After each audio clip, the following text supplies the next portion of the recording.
भैले भतीजा ननदे अली अंगना, भैले भतीजा ननदे अली अंगना। भाभी से हाय रे ओ नेग मंगे अंगना, भाभी से हाय रे ओ नेग मंगे अंगना। ए भाभी दे द गुलाब लाल टिकवा, ए भाभी दे द गुलाब लाल टिकवा। इहो जे टिका हमरा पापा के देहल, इहो जे टिका हमरा आमा के देहल। ए ननद फेर जनी अइहा हमरा अंगना, ए ननद फेरू जनी अइहा हमरा अंगना। जियो हमर भाई जियो रे भतीजा, जियो हमर भाई जियो रे भतीजा। ए भाभी नीति उठी आएब तोरे अंगना, ए भाभी नीति उठी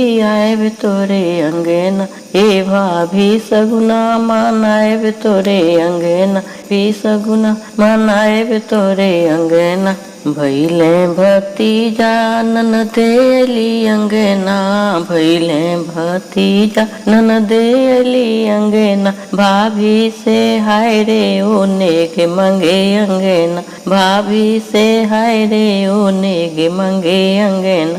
ए भाभी दे द गुलाब लाल हरवा, ए भाभी दे द गुलाब लाल चनवा। इहो जे हार हमरा भैया के देहल, इहो जे चैन हमरा भाभी के देहल। ए ननद फेरू जनी अइहा हमरा अंगना, ए ननद फेरू जनी अइहा हमरा अंगना। जियो हमर भाई जियो रे भतीजा, जियो हमर भाई जियो रे भतीजा। ए भाभी नीति उठी आएब तोरे अंगना, ए भाभी नीति उठी आएब तोरे अंगना। ए भाभी सगुना मनाएब तोरे अंगना, ए भाभी सगुना मनाएब तोरे अंगना। भैले भतीजा ननदे अली अंगना, भैले भतीजा ननदे अली अंगना। भाभी से हाय रे ओ नेग मंगे अंगना, भाभी से हाय रे ओ नेग मंगे अंगना। ए भाभी दे द गुलाब लाल कंगना, ए भाभी दे द गुलाब लाल कंगना। इहो कंगन हमरा चाचा के देहल, इहो कंगन हमरा चाची के देहल। ए ननद फेरू जनी अइहा हमरा अंगना, ए ननद फेरू जनी अइहा हमरा अंगना।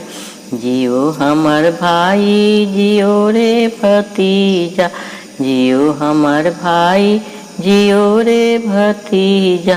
ए भाभी नीति उठी आएब तोरे अंगना, ए भाभी नीति उठी आएब तोरे अंगना। ए भाभी सगुना मनाएब तोरे अंगना, भाभी सगुना मनाएब तोरे अंगना। भैले भतीजा ननदे अली अंगना, भैले भतीजा ननदे अली अंगना। भाभी से हाय रे ओ नेग मंगे अंगना, भाभी से हाय रे ओ नेग मंगे अंगना। ए भाभी दे द गुलाब लागल लहंगा, ए भाभी दे द गुलाब लाल लहंगा। इहो जे लहंगा हमरा पापा के देहल, इहो जे लहंगा हमरा आमा के देहल। ए ननद फेरू जनी अइहा हमरा अंगना, ए ननद फेरू जनी अइहा हमरा अंगना। जियो हमर भाई जियो रे भतीजा, जियो हमर भाई जियो रे भतीजा। ए भाभी नीति उठी आएब तोरे अंगना, ए भाभी नीति उठी आएब तोरे अंगना। ए भाभी सगुना मनाएब तोरे अंगना, ए भाभी सगुना मनाएब तोरे अंगना।